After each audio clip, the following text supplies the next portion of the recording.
The basic fundamental question of every company is, how do I transform the business model into business execution? Business modeling can be roughly sketched within a few minutes using tools such as the business model canvas and then elaborated through more detailed versions such as business plans.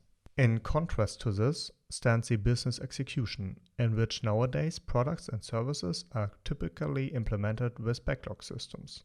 But how is the backlog created, and in particular, how are features prioritized in the backlog? Up to now, this was a black box, which is now being replaced by the feature card system. With the feature card system, it is easy to create a map of features derived from the business idea, which sets features in relations to each other and shows logical prioritizations. In this way, prioritization is no longer a coincidence. The framework is based on so-called feature cards, which consists of 18 distinct components and are based on 12 established management tools. Let's take a detailed look at the feature card. The basic idea of each feature card is that a pain is noted and a suitable solution is entered. In the product lifecycle fragment, the feature is fundamentally classified, whereby the timing situation should also be taken into account. Each feature is assigned an individual ID tag. The IDs of other feature cards on which the present feature is based on are entered in the pre-ID field. The score fragment previews the feature. All other fragments serve to support the solution fragment and thus to elaborate the feature in a robust and holistic way. In the feature lifecycle fragment, marketing opportunities are elaborated. Using revenue streams, the selected sales price, and an estimate of the market volume, the total available market is determined. Potential upcoming hurdles are already listed prophylactically and possible solutions are noted. By listing the partners and team members, the value delivery chain can be defined.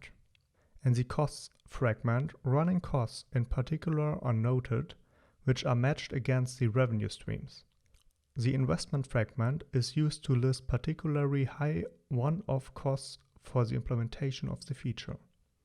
The final competitive positioning fragment enables a comparison of the individual feature to competing products. The feature cards are used in 3 phases. In phase 1, the feature cards are filled out in isolation. In phase 2, the cards are arranged into a roadmap branch system based on their ID tags. In phase 3, the next feature to be implemented is identified. The MVP feature is always implemented first.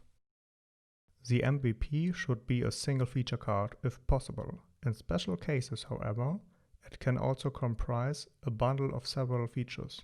In relation to a total product management map, the presented phases of the feature card system lie following the ideate phase.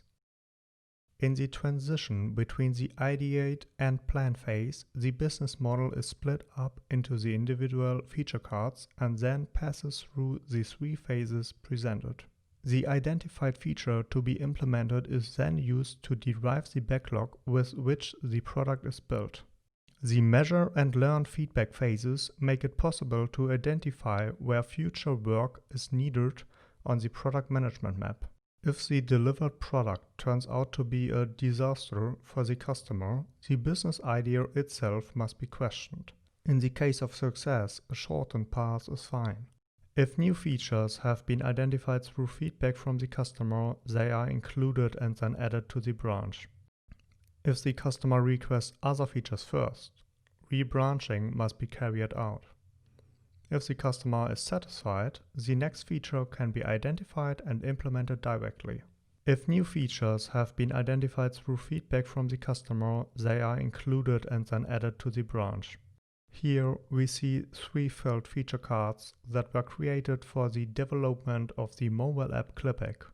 The feature card positioned on the left has the ID tag 1 and serves as the MVP feature card. This feature has already been developed and implemented. the two other feature cards shown.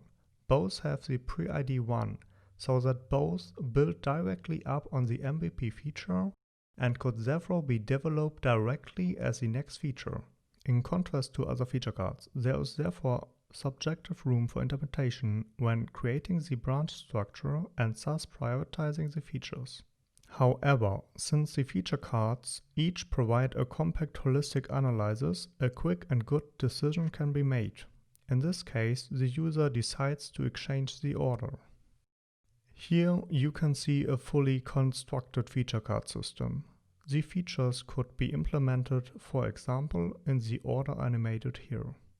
Download the feature card template and the overview map for free on our website. Feel free to contact us for general information or if you are interested in consulting services.